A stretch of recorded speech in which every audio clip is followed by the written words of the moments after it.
अब हम स्टार्ट करने वाले हैं काइनेमेटिक्स ग्राफ। देखो, काइनेमेटिक्स में कुछ क्वेश्चन ग्राफ से भी पूछ लेते हैं और काइनेमेटिक्स के कुछ क्वेश्चंस ऐसे भी हैं जिनको हम ग्राफ के हेल्प से इजीली सॉल्व कर सकते हैं। यदि तुम ऐसे बिना ग्राफ के सॉल्व करो ना उनको फार्मूला से, कॉन्सेप्ट से, तो वो क्वेश्चन थोड़ा सा लॉन्ग में सॉल्व होंगे, थोड़ा लॉन्ग चले जाएंगे। और उसी क्वेश्चन को यदि आप ग्राफ से सॉल्व करेंगे ना तो वो क्वेश्चन 2 से 3 लाइन में बन जाते हैं। ग्राफ से वो इजीली सॉल्व हो जाते हैं। जो जो जो क्वेश्चन एक पेज में बनती है ना, वो ग्राफ से आप 2 से 3 लाइन में ही बना लेंगे। तो ये है importance of graph, kinematics graph का ये है इम्पोर्टेंस। तो उस ग्राफ को पढ़ना आपके लिए अति आवश्यक है। तो हम इसके पहले कि काइनेमेटिक्स का ग्राफ स्टार्ट करें, उससे पहले हम ग्राफ की कुछ बेसिक बातों को जानेंगे। तो आज का हमारा टॉपिक है some basics of graph. Okay, इसमें सबसे फर्स्ट कि मान लीजिए कि दो फिजिकल क्वांटिटी है और दोनों फिजिकल क्वांटिटी एक दूसरे के डायरेक्टली प्रोपोर्शनल है और उन दोनों फिजिकल क्वांटिटी का पावर भी इक्वल है। मैंने क्या बोला कि दो फिजिकल क्वांटिटी है, वो दोनों फिजिकल क्वांटिटी एक दूसरे के डायरेक्टली प्रोपोर्शनल है और उन दोनों का पावर भी सेम है। ऐसे में उन दोनों फिजिकल क्वांटिटी के बीच जो ग्राफ बनती है ना, वो होती है एक स्ट्रेट लाइन और वो ग्राफ ऑरिजिन से पास होती है। पहले इस लाइन को मैं लिख रहा हूं, if two physical quantities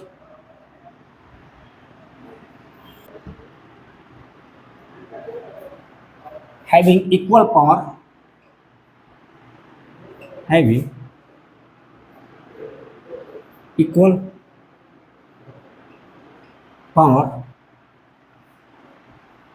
is directly proportional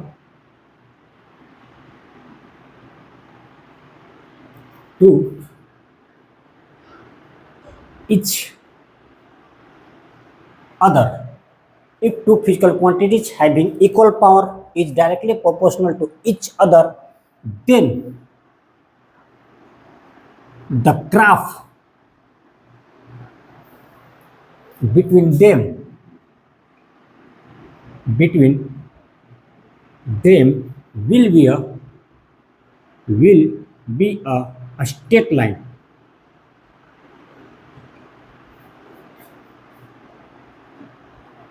Passing from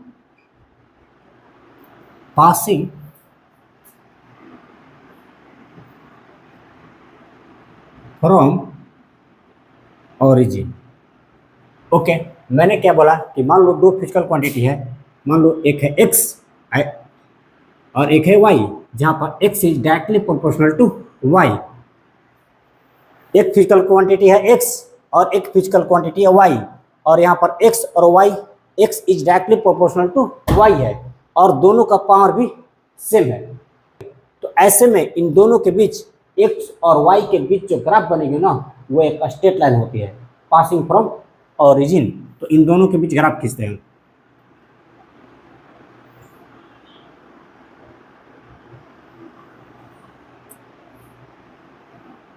मान लो ये वाला x एक्सिस है और ये y एक्सिस है, तो इन दोनों के बीच कैसा ग्राफ होगी? तो एक स्ट्रेट लाइन होगी, और ऑरिजिन, ये ग्राफ ऑरिजिन से पास करेगा। ठीक है। यदि बात करें हम इस ग्राफ की इंक्लिनेशन मतलब थीटा की, यदि बात करें हम इस ग्राफ की इंक्लिनेशन मतलब थीटा की, तो यदि थीटा यहाँ पर एंटी क्लॉकवाइज है, यदि थीटा क्या है, यदि थीटा एंटी क्लॉकवाइज है, तब हम इस थीटा को पॉजिटिव लेंगे। ठीक है। यदि थीटा एंटी क्लॉकवाइज है तब हम इसे पॉजिटिव लेंगे, और यदि थीटा क्लॉकवाइज हुआ तो, यदि थीटा क्लॉकवाइज हुआ तो हम इस थीटा को नेगेटिव लेंगे। इस बात को आप याद रखेंगे। ठीक है जी, ये भी बात हो गई। दूसरी बात इंक्लिनेशन के बारे में, एक तो हो गया इंक्लिनेशन के बारे में। फर्स्ट बात ये कि यदि इंक्लिनेशन थीटा एंटी क्लॉकवाइज हुआ तो इस थीटा को हम पॉजिटिव एज्यूम करेंगे, और यदि थीटा क्लॉकवाइज हुआ तो इस थीटा को हम निगेटिव एज्यूम करेंगे। दूसरी बात कि इंक्लिनेशन थीटा को हम हमेशा हॉरिजॉन्टल एक्सिस से मेजर करते हैं। हम इस इंक्लिनेशन थीटा को हमेशा हॉरिजॉन्टल एक्सिस से मेजर करते हैं, और ये इंक्लिनेशन जो थीटा है ना, हमेशा हमेशा एक्यूट एंगल होना चाहिए। एक्यूट एंगल मतलब 0 डिग्री से बड़ा और 90 डिग्री से छोटा। तो इस इंपॉर्टेंट लाइन को मैं लिख दे रहा हूँ यहाँ पर, inclination that is theta will be always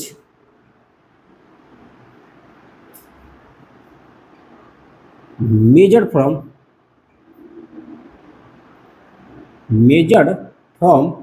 horizontal axis,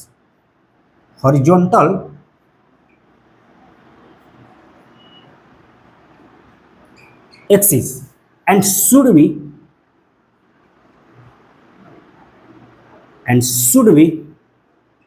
acute angle. कैसा होना चाहिए? तो एक्यूट एंगल होना चाहिए ये theta.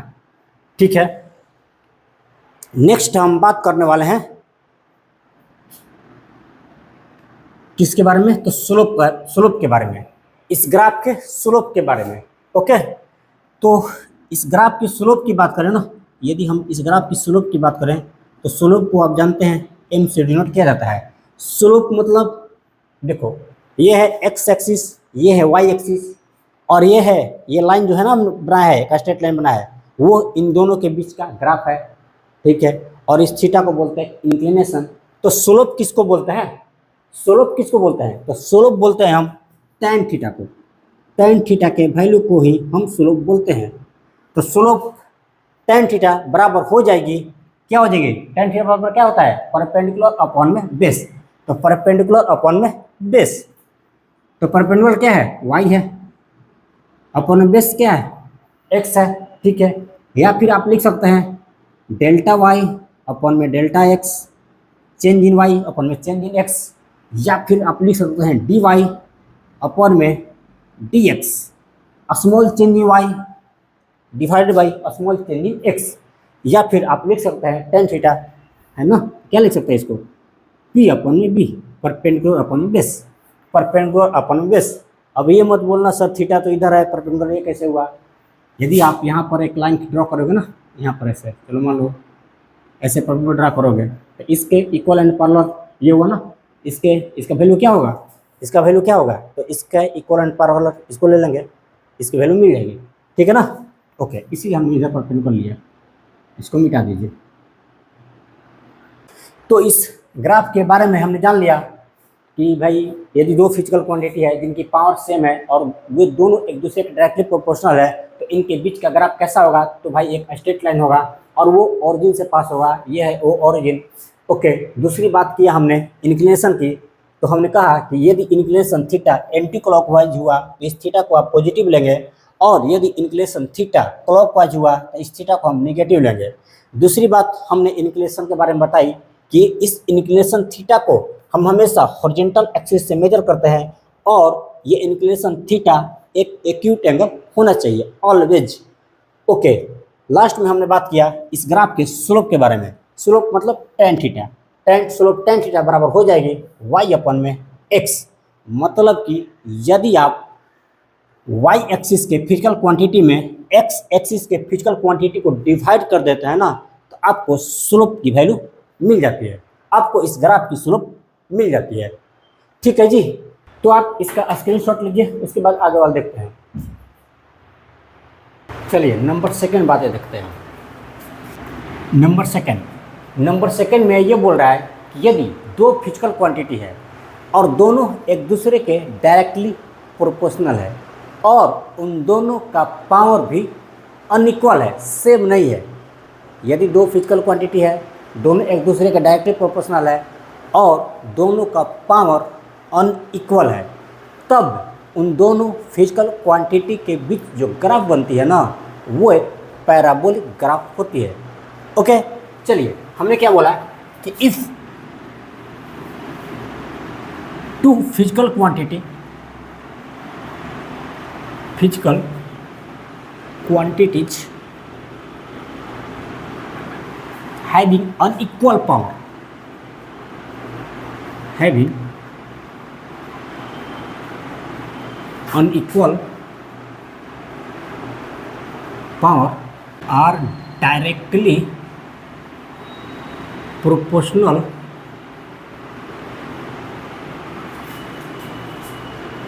to each other.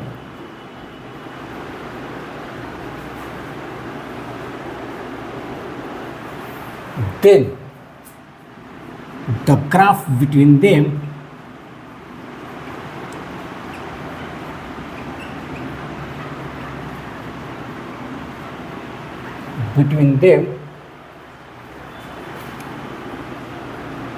will be a parabolic graph, will be a parabola, will be a parabola. मान लीजिए कि दो फिजिकल क्वांटिटी है x एंड y, दो फिजिकल क्वांटिटी है x y, और जहाँ पर x is directly proportional to y to the power n। ठीक है, यहाँ पे x एंड y क्या है, तो दो फिजिकल क्वांटिटी है, n क्या है तो पावर है। तो देखो यहाँ पर x और y दोनों एक दूसरे के डायरेक्टली प्रोपोर्शनल भी है और इनका पावर भी अनइक्वल है। ऐसे में इनके बीच जो ग्राफ बनेगी ना वो एक पैराबोलिक ग्राफ होगा। या तो आप बोलिए x is directly proportional to y, या फिर आप बोल सकते हैं y is directly proportional to x to the power n। इनके बीच भी जो ग्राफ होगी ना वो होगी एक पैराबोला। जैसे हम ग्राफ खींचते हैं इसके लिए x is directly proportional to y,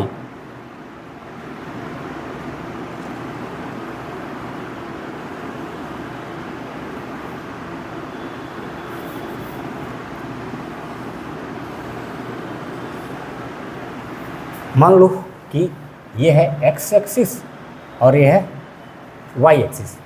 हम किसका ग्राफ खींचने जा रहे हैं, तो x is directly proportional to y। दोनों का ग्राफ अलग अलग होगा क्या, यस, दोनों का ग्राफ थोड़ी तो अलग वो जरूर होगा, दोनों का ग्राफ पैराबोला ही होगा लेकिन थोड़ा सा डिफरेंट होगा। देखो कैसे हम खींचने जा रहे हैं graph x is directly proportional to y to the power n।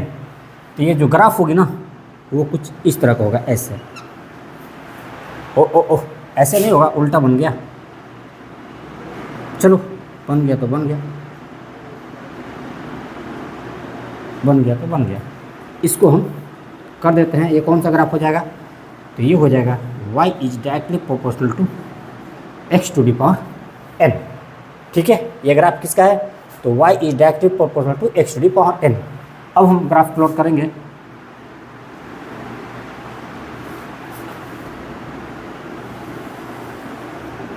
ये मान लो x एक्सिस है और ये है y एक्सिस। हम किसका ग्राफ प्लॉट करने जा रहे हैं, तो x is directly proportional to y to the power n। तो इनका जो ग्राफ होगा ना वो भी एक पैराबोलिक ग्राफ होगा, लेकिन पैराबोला बनना चाहिए।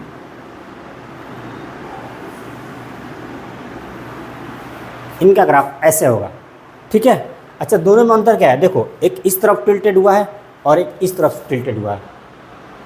तो मुझे कैसे पता चलेगा कि भैया ग्राफ को इस तरफ टिल्ट करनी है या फिर इस तरफ टिल्ट करनी है, कैसे पता चलेगा कि x की तरफ टिल्ट करनी है कि y की तरफ टिल्ट करनी है। तो देखो यहाँ पर दो फिजिकल क्वांटिटी है x एंड y, यहाँ पे भी दो फिजिकल क्वांटिटी है x एंड y। तो इन दोनों के बीच इन दोनों में से जिनका भी पावर कम होना ग्राफ उन्हीं की तरफ झुका हुआ होगा। इन दोनों फिजिकल क्वांटिटी में जिनका भी पावर कम होता है ग्राफ उन्हीं की तरफ झुका हुआ होता है। तो मान लो यदि यहाँ पर n का पावर x से ज़्यादा है तो x का पावर ज़्यादा हो जाएगा, y का पावर कम हो जाएगा। और हमने क्या कहा कि जिनका पावर कम होती है ग्राफ उन्हीं की तरफ झुका हुआ होता है। तो यहाँ पर y का पावर कम है तो ग्राफ y की तरफ झुका हुआ है। सिमिलरली यहाँ पर भी मान लो तुम n की पावर जो है ना x से ज़्यादा है, n की पावर x से ज़्यादा है, तो क्या हो जाएगा कि यहाँ पर y की पावर ज़्यादा हो जाएगी, y की पावर ज़्यादा हो जाएगी ना, और x की पावर कम हो जाएगी। तो ये ग्राफ किसकी तरफ झुक जाएगा, जिसकी पावर कम है। तो यहाँ पर किसकी पावर कम है, तो x की, तो ग्राफ x की तरफ ऐसे झुक जाएगा। ठीक है, n की पावर x से ज़्यादा ही होगी यहाँ पर, क्योंकि यदि n की पावर 1 हुई, जैसे ही n की पावर 1 लोगे ना तुम तो क्या हो जाएगा, x is directly proportional to y हो जाएगा। तो फिर इसके पहले वाला ग्राफ बन जाएगी।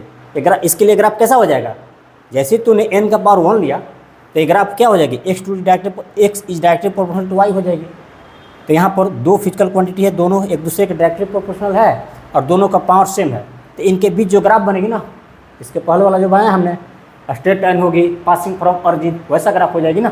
तो यहाँ पर n के पावर क्या होगा, 1 से ज़्यादा होगी, तब जाके इनके ग्राफ क्या हो जाएगा, एक पैराबोलिक ग्राफ बनेगी। ओके, तो इनको एक बार आप नोट कीजिए।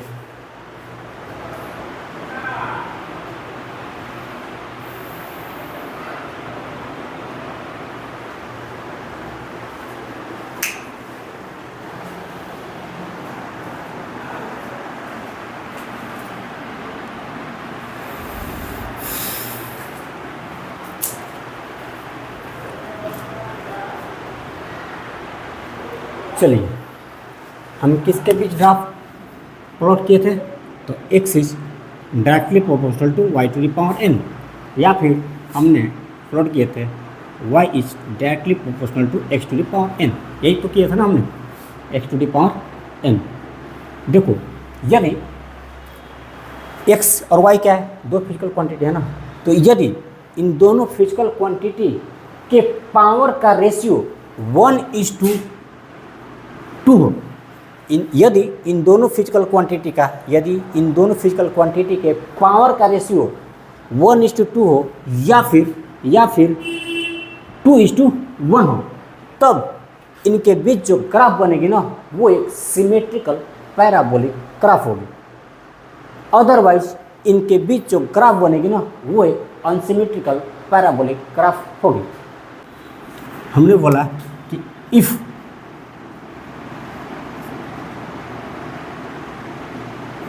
the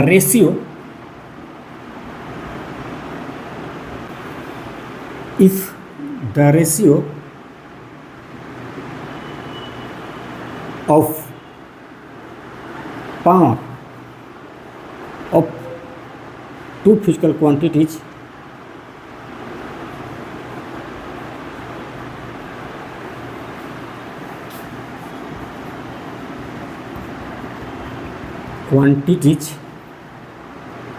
is in the ratio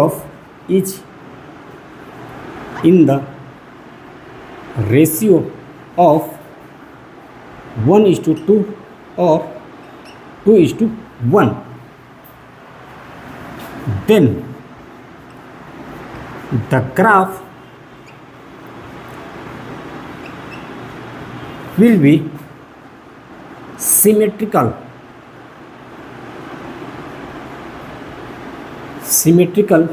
parabolic।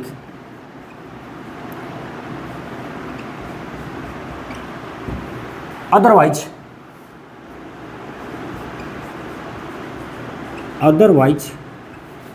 the graph will be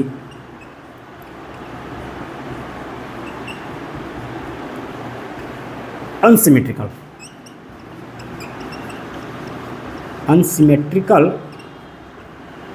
parabolic। ठीक है, ये भी लाइन हो गई, और एक लाइन जो छूट रहा है मैं उसको भी लिख दे रहा हूँ। क्या मैंने कहा कि पैराबोलिक ग्राफ उस फिजिकल क्वांटिटी के तरफ टिल्टेड होगा, उस फिजिकल क्वांटिटी की तरफ झुका हुआ होगा जिस फिजिकल क्वांटिटी की पावर कम हो। ठीक है, तो इसको भी लिख देते हैं, the graph will be tilted, the graph will be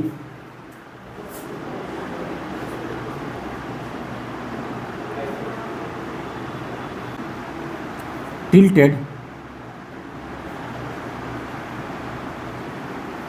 towards those quantity which have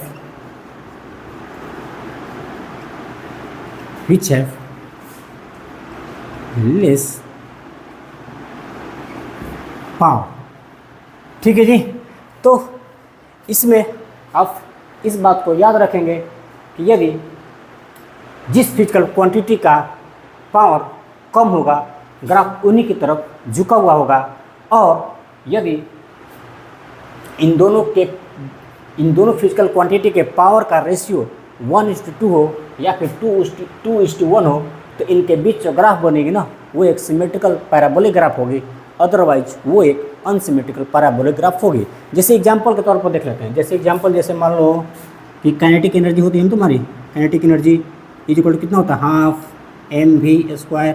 यहाँ से हम लिख सकते हैं कि kinetic energy is directly proportional to v², है ना। तो यहाँ पर E और V का पावर का रेशियो कितना है, तो 1:2 है। तो इनके बीच जो ग्राफ बनेगी ना वो एक सिमेट्रिकल पैराबोलिक ग्राफ होगा। तो ये थी ग्राफ की कुछ बेसिक सी बातें। इसके बाद हम स्टार्ट करने वाले हैं नेक्स्ट क्लास में काइनेमेटिक्स ग्राफ। तो आप इस बेसिक्स ऑफ ग्राफ को रिवाइज अवश्य कर लीजिएगा। तो मिलते हैं अब नेक्स्ट क्लास में। Wish you all the best.